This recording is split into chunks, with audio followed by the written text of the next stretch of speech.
माजी से, अगर जब भी आपने किसी केस को स्टडी करना हो तो माजी में रुझानात देखते हैं, क्या माजी में इतनी बड़ी तादाद में कागजात नामजदगी मुस्तरद हुए हैं और क्या ये जो आरओज़ के फैसले हैं ये ट्राइब्यूनल्स में बरकरार रह पाएंगे? देखिए, माजी में तो बिल्कुल ऐसी मिसाल नहीं मिली कि एक पॉलिटिकल पार्टी के इतने ज़्यादा नॉमिनेशन पेपर्स जो हैं वो उसके बाद रिजेक्ट हो जाएं। ये तो कोई एक वो कहते हैं ना, गैर मामूली जो हालात है, वो गैर मामूली बात है हमारे जो आरओज़ की के साथ पंजाब पुलिस ने बिल्कुल ऐसी कोई मिसाल मौजूद नहीं। जहाँ तक देखें इसकी बात है, ये अगर आप इनके ग्राउंड्स पढ़ें, तारों के बिजली का हुआ और किसी एक्साइज के पैसे दिए हुए, किसी पे एफआईआर है, अगर ये हम चारों चीजें देखें, ये हर नॉमिनेशन पे ये मौजूद जो रिजेक्ट हुआ है उसके। अब साथ साथ इसके आरओ जो हैं वो रिजेक्शन ऑर्डर्स भी नहीं इशू कर रहे ताकि ये रील ना फाइल जितने भी रिजेक्टेड कैंडिडेट्स हैं। लेकिन ये जो सारी चीज़ें होती हैं ये आरओ लेवल तक ब्यूरोक्रेसी लेवल मैनेज हो जाती हैं। लेकिन जब आप किसी स्पेशल फॉरम पे जाते हैं, जैसे नेक्स्ट स्टेज है इलेक्शन ट्रिब्यूनल, हाई कोर्ट का एक जज सुनेगा इसकी, वहाँ पे फिर कानून की बात होती है। फिर उसके बाद भी अगर बात नहीं है तो फिर हाई कोर्ट के जजेस उसका फैसला रिट में सुने, फिर भी नहीं बने बात तो फिर सुप्रीम कोर्ट सुने। ये सारी चीजें बड़ी जल्दी जल्दी डिसाइड होती हैं, इसमें टाइम लिमिट होती है। अच्छा। इस वजह से ये जितने फैसले हैं इनकी जो रीजनिंग है इनमें कानून जो है वो टेनेबिलिटी एग्जिस्ट नहीं करती, बड़ी वीक रीजनिंग है जिनकी ना आइन में गुंजाइश है ना आपके मुल्क के कानून में गुंजाइश। तो आर्टिकल 60 आपका के अंदर ही इन्विजिस्ट है आपकी क्वालिफिकेशंस और क्वालिफिकेशन, उसके अलावा कोई क्वालिफिकेशन तरफ से आरओ ऐड नहीं कर। जितनी मैंने आपको चार चीजें बताई हैं, ये ना 62 में, ना या 63 में, और ना आपके इलेक्शन एक्ट में लिखी। तो ये जितने भी फैसले हैं इनमें से 98% फैसले ट्राइब्यूनल के ही स्टेज पे जाके सेटिसाइड हो जाएंगे कि ये फैसले हम ख्वाहिशात के मुताबिक ज्यादा नजर आ रहे हैं। इस वजह से मुझे ये रुकते हुए फैसले नजर नहीं आ रहे, ना ये ठहरेंगे, ये सारे सेटिसाइड होंगे।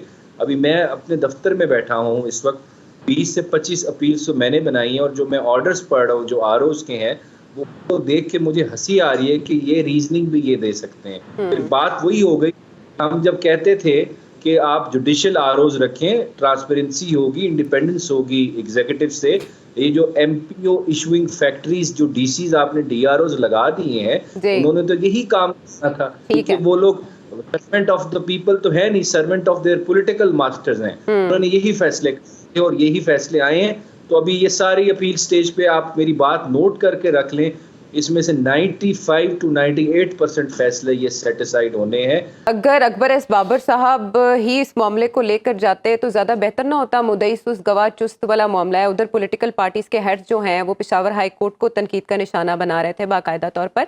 अगर पेशावर हाई कोर्ट से फैसला रिवर्स नहीं होता तो इलेक्शन कमीशन के पास क्या ऑप्शंस होंगे?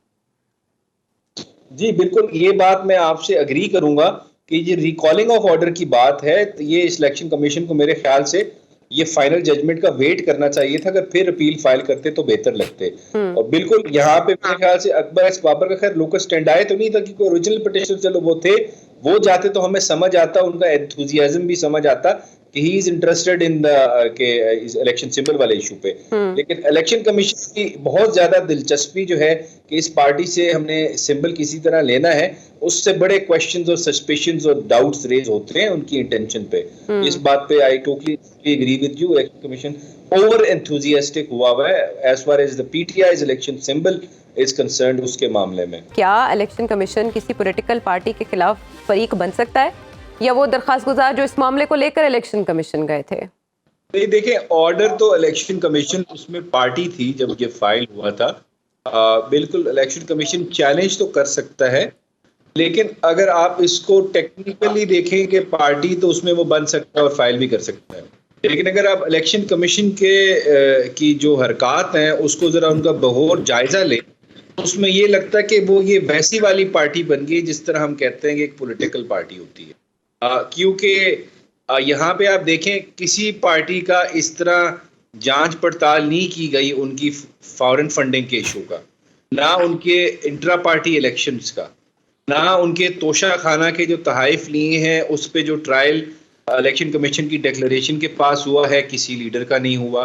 तो यहाँ से इलेक्शन कमीशन का कॉन्डक्ट जो है वो तो बड़ा पार्शल बाइस्ड लगता है और जानिबदार लगता है, एक पॉलिटिकल पार्टी उसके खास लग रहा है उसकी नज़र पर। ये तो मुझे इलेक्शन कमीशन इसमें जारी बात है उन्होंने करनी थी ये, लेकिन यहाँ पे सेम जज के पास फाइल इन्होंने की है, रिकॉलिंग ऑफ ऑर्डर की दरख्वास्त दी है, जिसको हम रिव्यू भी कहते हैं। कि 90% ऑफ द टाइम जजेस अलाउ नहीं करते क्योंकि सेम जज होता है, तो मुझे इसमें इतनी कोई गुंजाइश नज़र नहीं आ रही कि इलेक्शन कमीशन को इसमें कुछ ख़ास कोई रिजल्ट मिलेगा, कोई पॉजिटिव उनको मिलेगा। और मेरी नज़र में तो इलेक्शन कमीशन को वैसे इसमें ज़्यादा फोकस इस वक्त करना चाहिए कि फ्री एंड फेयर इलेक्शन मुल्क में कैसे कराना है, जो उनकी आईनी जिम्मेदारी है। उनकी ये जिम्मेदारी कहीं भी नहीं थी, कानून उनके पास पावर भी नहीं थी कि एक पार्टी को टेक्निकली नॉकआउट कर दें इलेक्शन प्रोसेस से, उसका सिंबल ले लें, उससे 45 दिन पहले इलेक्शन होने से। उनकी बड़ी जिम्मेदारी थी कि इलेक्शन फ्री एंड फेयर कराएं। और जो पंजाब पुलिस ने यहाँ पे बिल्कुल एक आप समझे कि माफिया की तरह ऑपरेट कर रही है पंजाब के अंदर, आरओ के दफ्तर को घेराव करके ना स्क्रूटनी होने दी, ना नॉमिनेशन पेपर्स जमा होने दिए।